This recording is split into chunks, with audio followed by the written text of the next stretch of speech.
On va corriger les activités préparatoires de calcul littéral. Alors attention, le chapitre de calcul littéral est un chapitre difficile, donc il convient d'être attentif et de s'habituer à cette façon de voir les choses. Le calcul littéral c'est compliqué, vous en ferez en 5e, en 4e, en 3e, en seconde, et tous les ans vous verrez que c'est un chapitre qui fait partie des chapitres difficiles de l'année. Donc, s'il y a des choses que vous ne comprenez pas tout de suite, ce n'est pas grave, mais il faut faire l'effort, voilà, de s'habituer à comprendre comme ça, pour finalement que les choses deviennent plus naturelles. Mais ça peut demander des efforts et c'est normal. Donc, passons à cette activité. Donc, activité 1, première approche. Alors, le calcul littéral, qu'est-ce que c'est? Eh bien, comme son nom l'indique, c'est faire du calcul dans lequel, au lieu de nombres, dans certains cas, il y aura également des lettres. Donc, ce sera faire du calcul. Donc, comme dans les formules qui sont ici, vous voyez que vous avez à la fois des lettres et des nombres. Parfois, il n'y a que des lettres. Mais le calcul littéral, c'est ça. C'est faire une espèce de calcul, mais avec des lettres, qui sont des variables qui représentent n'importe quel nombre. Et c'est donc ce qu'on va faire dans ce chapitre. Donc, question 1. À quoi correspond chacune des expressions suivantes? Alors ça, c'est pour se rendre compte qu'en fait, on a déjà fait du calcul littéral, sans s'en rendre compte. Quand on applique des formules, par exemple une formule de périmètre ou une formule d'air, etc., eh bien, on fait du calcul littéral sans s'en rendre compte. Autrement dit, ce qui se passe, c'est que la formule qui permet, par exemple, de calculer un périmètre, eh bien, c'est une expression littérale. Donc, c'est quelque chose, c'est un objet avec lequel on peut faire du calcul littéral. Donc ici, on va reconnaître ici différentes expressions littérales auxquelles on est habitué, qu'on a déjà rencontrées, et on va les identifier. Donc 2 fois grand L plus petit l. Qu'est-ce que c'est? Eh bien, très clairement, c'est le périmètre d'un rectangle. Donc 2 fois L plus L, ça correspond au périmètre d'un rectangle. Donc, et le périmètre d'un rectangle.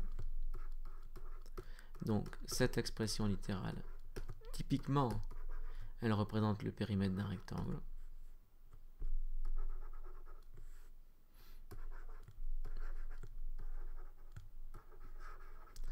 Ensuite, 4 fois C, bah, ça aussi, ça nous parle. 4 fois C, 4 fois côté, c'est le périmètre d'un carré. Donc, 4 fois C et le périmètre d'un carré correspond au périmètre d'un carré. Et le périmètre d'un carré de côté C. D'un carré. Donc, de côté C, bien entendu. Donc, c'est la formule qui donne le périmètre d'un carré. C fois C, bon, bah, ça correspond à l'aire d'un carré. Donc C fois C, c'est l'aire d'un carré de côté petit c.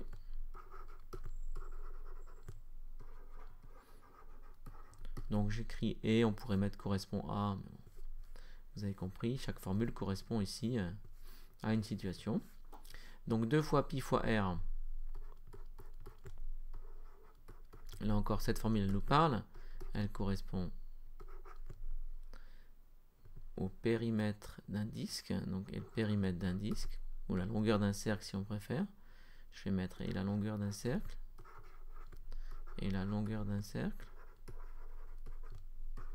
Donc, de rayon petit r, bien sûr. Ensuite, grand L fois petit h. Et bien ça, vous voyez, comme on multiplie 3 longueurs entre elles, on se dit que ça va être un volume, parce que si on multiplie 3 longueurs entre elles, ça va être centimètre fois centimètre fois centimètre, ça va donner des centimètres cubes. Donc c'est probablement une formule de volume. Ici, si vous avez côté fois côté, ça va être centimètre fois centimètre, ça va donner des centimètres carrés. Donc ça, c'est une formule d'air. Comme ça, on arrive à connaître un peu la nature de la formule ici. Donc très clairement, ça va être une formule de volume. Mais bon, ça ici, c'est le volume d'un pavé droit. Donc de longueur grand L, de largeur petit l et de hauteur petit h. Donc ça, c'est le volume d'un pavé droit. Et le volume d'un pavé droit. On reviendra là-dessus quand on fera le chapitre sur les volumes. Et enfin, 2 fois L plus 2 fois petit l, et bien ça, on l'a déjà rencontré, parce qu'en fait, c'est pareil que le 1. Donc, c'est le périmètre d'un rectangle. Et le périmètre d'un rectangle.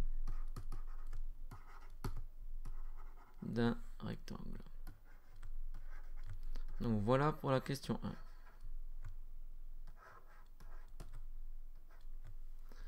Alors, petit 2, calcule le périmètre d'un cercle de rayon 25 cm en utilisant une des expressions ci-dessus. Alors déjà, petite remarque, l'énoncé s'exprime mal. C'est pas le périmètre d'un cercle, c'est le périmètre d'un disque, ou alors il faut mettre la longueur d'un cercle. Donc ici, c'est le périmètre d'un disque de rayon 25 cm en utilisant une des expressions ci-dessus. Donc on va utiliser cette expression ici, évidemment, qui est l'expression qui donne le périmètre du disque. Donc soit P ce périmètre, soit P le périmètre. On va appliquer la formule. P est égal à 2 fois pi fois r. On va remplacer r par la valeur de 25 cm. Donc ça fait 2 fois pi fois 25. Autrement dit, 25 fois 2, ça fait 50. Donc ça fait 50 fois pi cm. Ça, c'est la valeur exacte.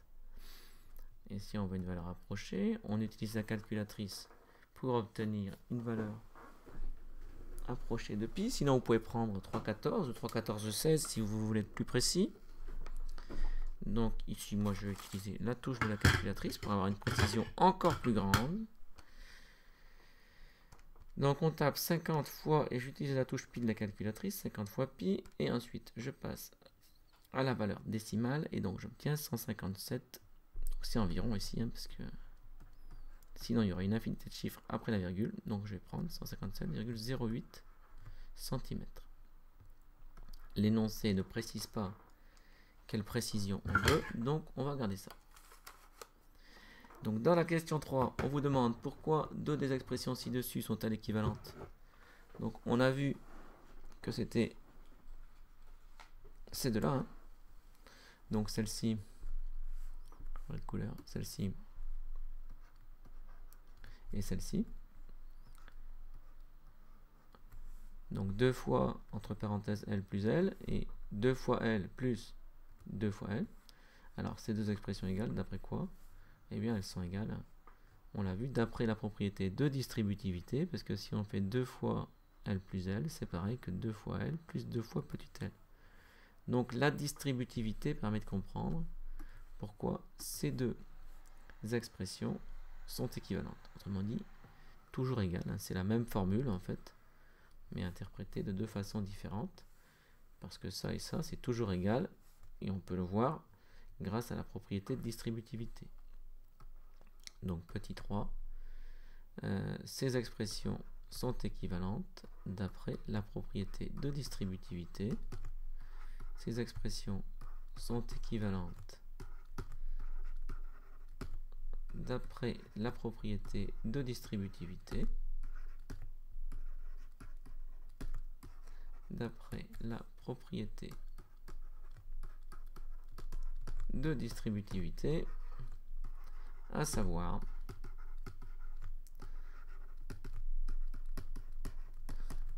que si on a 2 fois grand L plus petit l, c'est forcément égal à 2 fois L plus 2 fois petit l. Donc clairement, ces deux expressions seront toujours égales, quel que soit ce qu'on met dans grand L, quel que soit ce qu'on met dans petit l. Autrement dit, on a deux expressions qui sont égales ici en tant qu'expression. Donc voici pour l'activité 1, passons maintenant à l'activité 2. Alors un carré sans coin. On a représenté ci-contre deux parties d'un carré. Alors vous voyez, c'est un carré qui peut être plus ou moins grand, donc on a juste mis un morceau ici, donc ça peut s'étendre un peu comme ça, par là et par là. Donc il est constitué de petites cases ayant pour côté un carreau. Donc on le voit, voilà, ce carré est constitué de petits carreaux. Celles qui se trouvent sur les bords sont coloriées en rose, sauf les 4 coins. Donc toutes ces cases sont coloriées en rose, sauf les 4 coins. Donc celui-là aussi va être enlevé, celui-là aussi. Toutes les autres cases vont être en rose. Donc premièrement, réalise une figure de 3 carreaux de côté. Indique le nombre de cases roses. Recommence avec un carré de 4 carreaux de côté, puis avec un carré de 5 carreaux de côté. Donc on y va. Donc si je fais avec 3 carreaux, combien... Oui, non, c'est raté ça, ok. Combien on va avoir de cases roses? Alors, on fait un carré. Voilà, donc case rose ici, case rose ici. Donc, pour 3 carreaux de côté,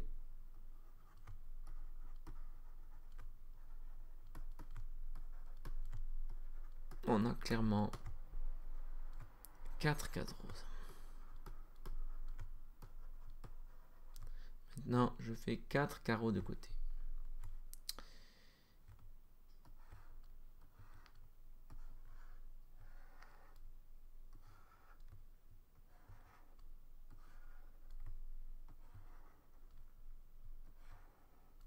Et on regarde combien il y a de cases roses. Alors cette fois-ci, il y en a 2 ici, 2 ici, 2 ici, 2 ici. Donc 4 carreaux de côté.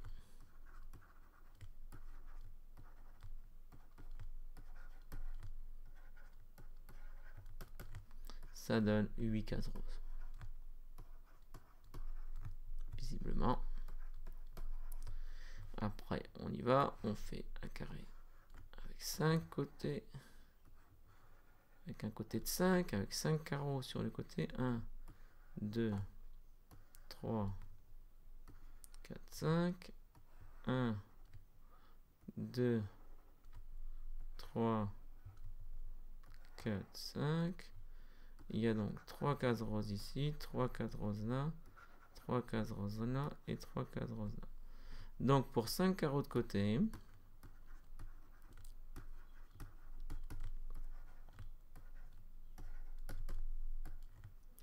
n'y a pas d'essier. Eh bien, on a 3, 4, 12 cases roses.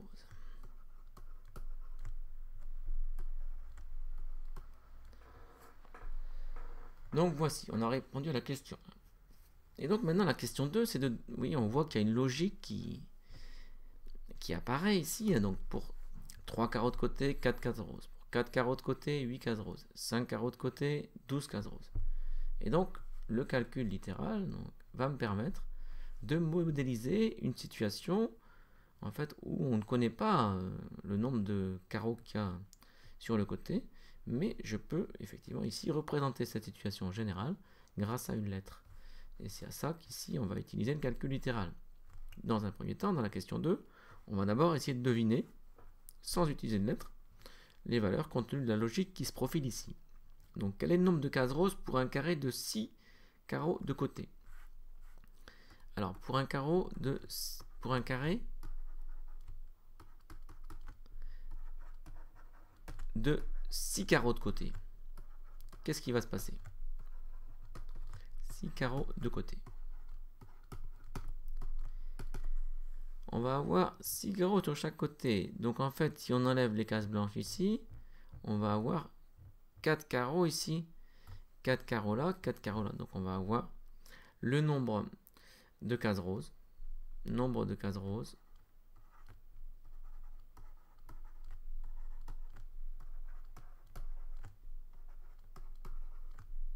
Ça va forcément être égal à 4 ici fois 4. Autrement dit, ça va me donner 16 cases roses.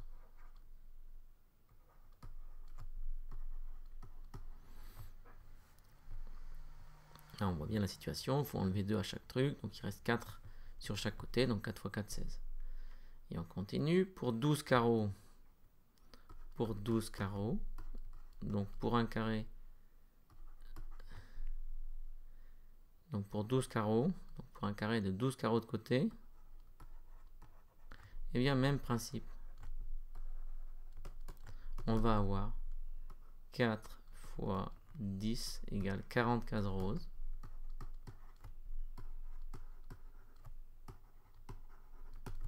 Et enfin, pour 100 carreaux de côté,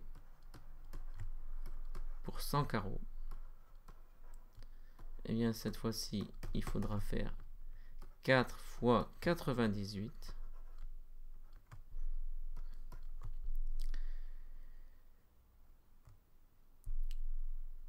Autrement dit, ça va me donner donc 4 fois 100, 400, donc il faut enlever un petit peu. 4 fois 8, donc ça fera 392 cases roses.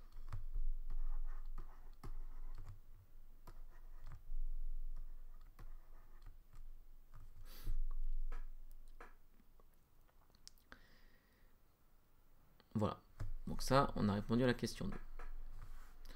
Donc, pour la question 1, on les a tracés. Donc, on a obtenu 4 cases roses pour 3 carreaux de côté, 4 carreaux de côté, 8 cases roses, 5 carreaux de côté, 12 cases roses. Pour le 2, on a essayé de... Voilà, on a vu comment la logique qui gouvernait un peu cette situation, et on en a déduit ici que forcément pour 6 carreaux, ça me fera 16 cases roses. Pour 12 carreaux, ça me fera 40 cases roses. Et pour 100 carreaux, ça me fera 4 fois 98, autrement dit 392 cases roses. Alors maintenant, on va faire le cas général grâce au calcul littéral. Donc, question 3. On va ici.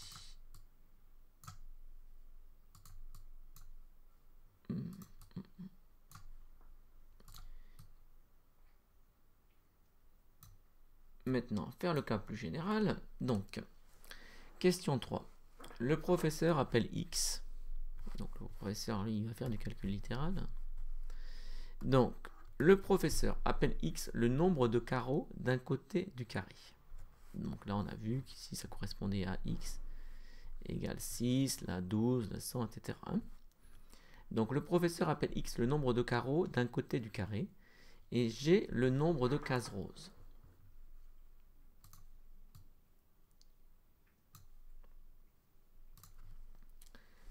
Des élèves ont obtenu les expressions suivantes. Anis, G égale x fois 4 moins 2. Basile, G égale x moins 2 fois 4. Chloé, G égale 4 fois x moins 2, etc. Parmi ces expressions, lesquelles sont fausses, pourquoi y a-t-il plusieurs bonnes réponses?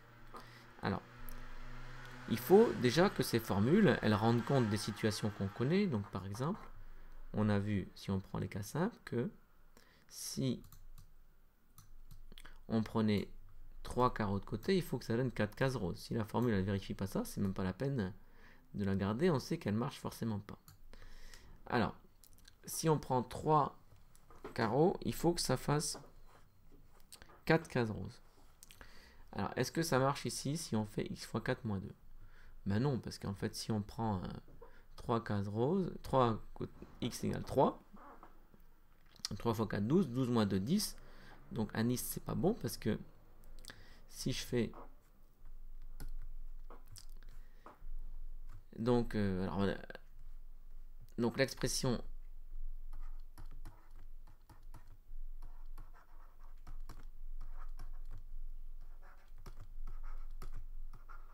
d'Anis est fausse.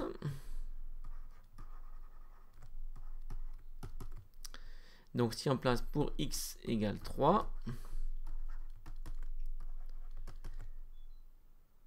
si on fait donc son expression, donc c'est x fois 4 moins 2, ça va donner 3 fois 4 moins 2, ça va donner donc 12 moins 2 égale 10. Et 10, ce n'est pas égal à 4. Or, moi, il faut que ça fasse égal à 4. Hein. Je vous rappelle que c'est le dessin que je vous ai montré ici. Si x égale 3, il faut que ça fasse 4. Sinon, c'est que la formule est fausse. Hein. Si ça représente bien la réalité, il faut que pour 3, ça fasse 4. Pour 4, ça fasse 8. Pour 5, ça fasse 12, etc., etc. Il faut que ça marche pour tout. Donc, si déjà pour cela, ça ne marche pas, c'est que c'est pas bon. Donc, la formule d'Anis est fausse.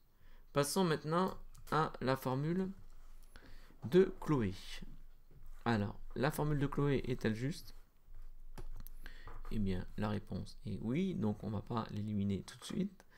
Donc celle-là, elle est juste, on va la garder. Ensuite, Enzo, bon, on dit aussi que c'est juste, donc on va la garder. Donc on va prendre en revanche Basile. Alors Basile, donc celle de Basile est fausse également. Celle de Basile est fausse également. Celle de Basile est fausse également.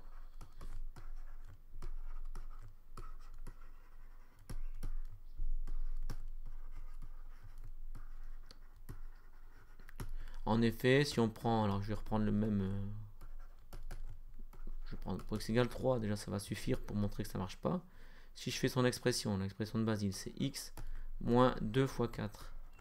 Donc ça fait 3 moins 2 fois 4. Donc 3 moins 8. Donc ça fait moins 5. Carrément, ça fait un nombre négatif. Donc moins 5, c'est certainement pas égal à 4. Donc celle de Basile, elle est fausse. De même que celle d'Alice, elle était fausse. Bon, ces deux-là, elles sont bonnes. Ça. Et donc il reste celle de Florian qui va pas. Et celle de Florian est fausse également.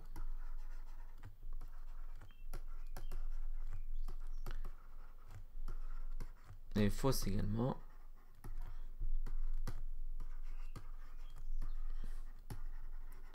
Alors je vais encore reprendre cet exemple là, parce qu'il est pratique finalement. X égale 3. Regardons ce qu'on obtient avec l'expression proposée par Florian. Donc Florian il propose 4 fois x moins 4. Donc ça me donnerait 4 fois 3 moins 4.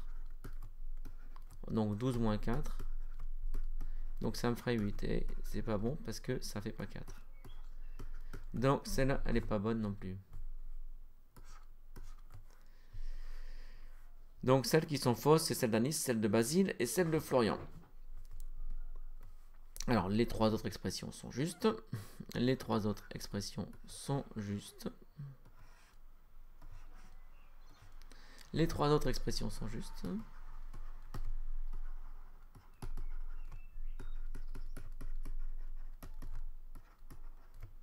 Les trois autres expressions sont justes.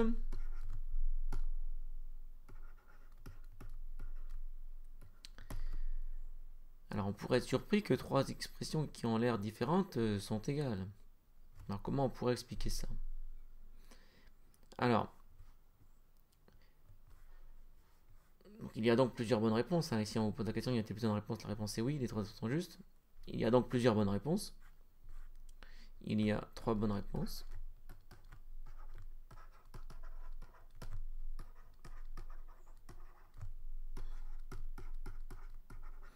Alors, pour justifier que ces trois expressions sont toujours égales, on pourrait dire déjà, bon, bah, ces deux-là sont égales parce qu'en fait, on a juste inversé l'ordre. 2 fois 3, c'est pareil que 3 fois 2. Donc, en effet, dans une multiplication, on peut commuter les facteurs. En effet, 4 fois x moins 2, c'est pareil toujours que x moins 2 fois 4. Donc, ça permet de justifier que ces deux-là, là, les deux du milieu, sont égales. Et pourquoi est-ce que c'est aussi égal à celle d'Enzo? Là, c'est la distributivité. Donc, celle d'Enzo est égale aux deux autres d'après la propriété de distributivité.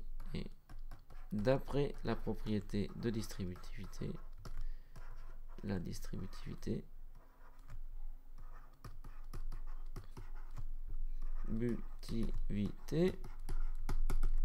si on fait 4 fois x moins 2 qui correspond à l'expression de Chloé et qu'on développe, eh bien c'est forcément égal à 4 fois x moins 4 fois 2, mais 4 fois 2 ça fait 8, donc c'est forcément égal à 4 fois x moins 8. Autrement dit, les expressions de Enzo et l'expression de Chloé sont forcément égales pour toutes les valeurs de x. Donc ça c'est Chloé, ça c'est Enzo, Chloé, Enzo. Donc forcément, ces deux expressions sont égales, et comme celle de Dalila est aussi égale à celle de Chloé, c'est qu'elles sont toutes les trois égales. Donc voici une façon de justifier l'égalité entre ces trois expressions. Donc pour terminer, question 4, calcul nombre de cases roses lorsque x égale 6, puis x égale 24, et enfin pour x égale 100. Bon, Même pas de difficulté, on va utiliser une formule. Par exemple, celle d'Enzo. Mais on a le choix, hein, voilà. Donc on va prendre nous celle d'Enzo. Donc,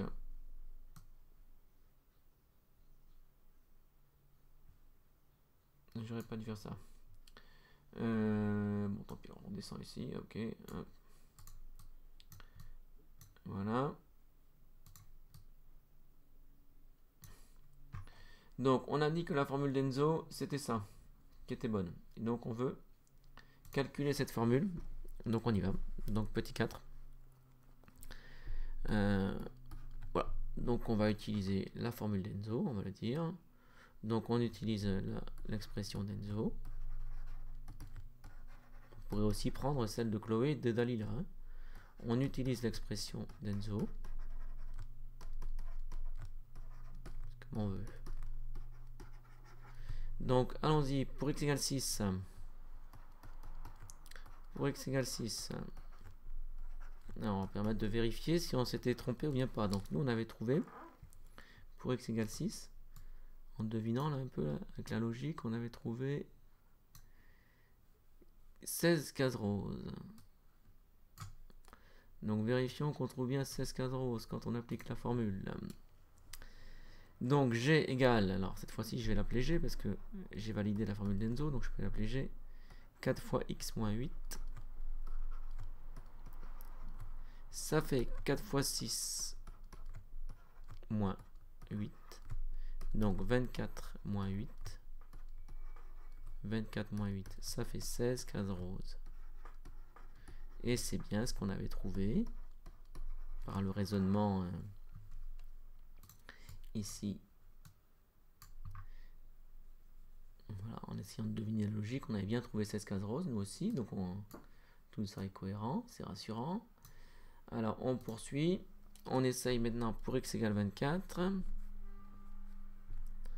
Pour x égale 24.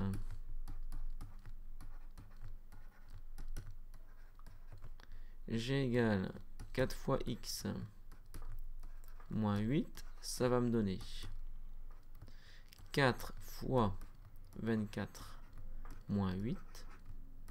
Ce qui va me donner 4 fois 4, 16. 4 fois 2, 8 et 1, 9. 96 moins 8. Ce qui me donne 88.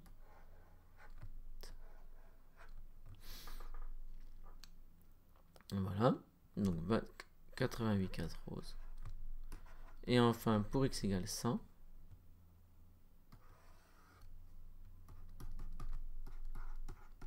On avait trouvé, nous, 392. Vérifions qu'on obtient encore ça. Ça fait 4 fois x moins 8. Donc 4 fois 100 moins 8. Donc ça fait 400 moins 8. Et ça donne bien 392. Donc on est rassuré. Voilà. Ça donne bien ce à quoi on s'attendait. Donc voilà, ces trois formules ici sont bonnes. Voilà, donc passons à l'activité suivante, dont on va faire que la question 1 ici. Donc l'art du contre-exemple, activité 3. Donc calculer x carré plus 3, puis 3x plus 1, en remplaçant d'abord x par 1, puis par 2. Que remarques-tu? Alors, remarque, quand on écrit 3x, ça veut dire 3 fois x. Hein. On le verra dans le cours très bientôt. Quand il n'y a rien, c'est que c'est à multiplier. Et x au carré, c'est x fois x. Donc, on va calculer ces deux expressions littérales en remplaçant x par 1 puis par 2 et on va regarder est-ce qu'on remarque quelque chose. Donc, on y va. Question 1. Donc, d'abord, pour x égale 1. Si je calcule x carré plus 3, ça me donne 1 au carré plus 3. Autrement dit, 1 plus 3, ça me donne 4. Et 3x plus 1, ça me donne 3 fois 1 plus 1. Autrement dit, 3 plus 1. Oh tiens, ça me donne 4. Donc pour x égale 1, les deux expressions donnent pareil. Bon. Essayons maintenant pour x égale 2. Si je fais x carré plus 3, j'obtiens 2 au carré plus 3. 2 au carré, ça fait 4, donc ça fait 4 plus 3, donc ça donne 7. Et si je fais 3x plus 1, ça fait 3 fois 2 plus 1. Ça fait donc 6 plus 1. Ah, ça donne 7. Donc on remarque que les deux expressions sont égales pour x égale 1 et pour x égale 2. Que les deux expressions sont égales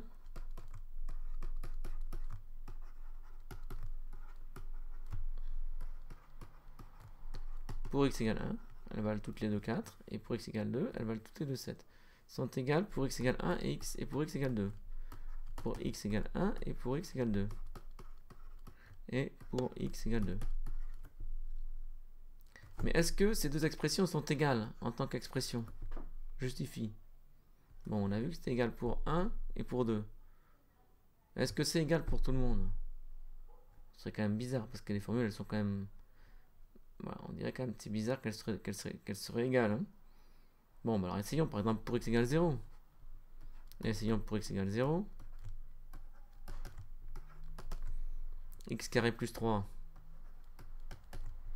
Et ça fait 0 au carré plus 3, donc 0 plus 3, donc ça fait 3. Et 3x plus 1, en revanche, ça fait 3 fois 0 plus 1. Donc ça fait 0 plus 1. Donc ça fait 0. Ah. Donc pour x égale 0, elles ne sont pas égales. Donc, en tant qu'expression, elles ne sont pas égales.